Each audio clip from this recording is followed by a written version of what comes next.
Now they've given us the graphs for 1 and for 2.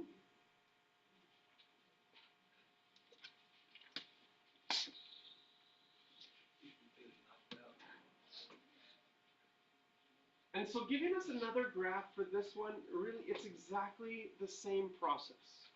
This would be so much more difficult if they had asked you to graph, okay, I'll do it the easy way. If they asked you to graph this is a cubic graph that's been in factored form.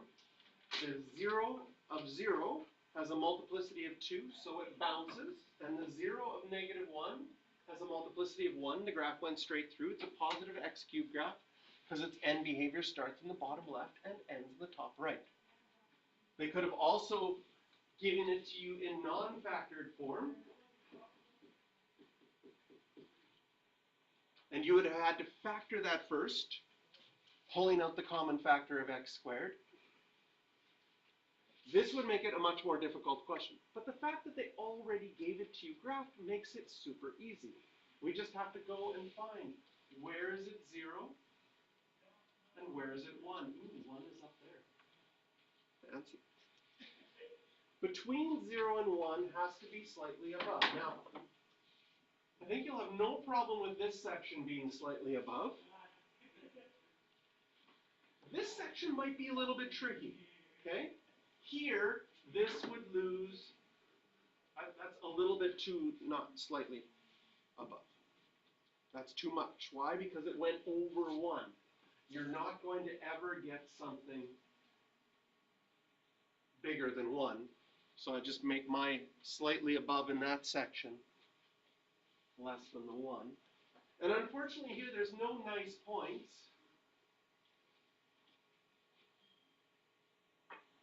Unless you know the square root of 2. Does anybody have their square roots memorized? I have the square root of 2 memorized. What is it? 1.4142 and 3.562. Ooh, that's a lot more in decimals. Yes.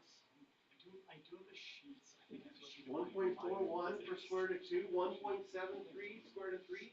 Square root of 4 I'm struggling with. But square root of 5, 2.236. Yes. Memorizing your square roots. Very, very important skill. Okay, maybe. But sometimes helpful.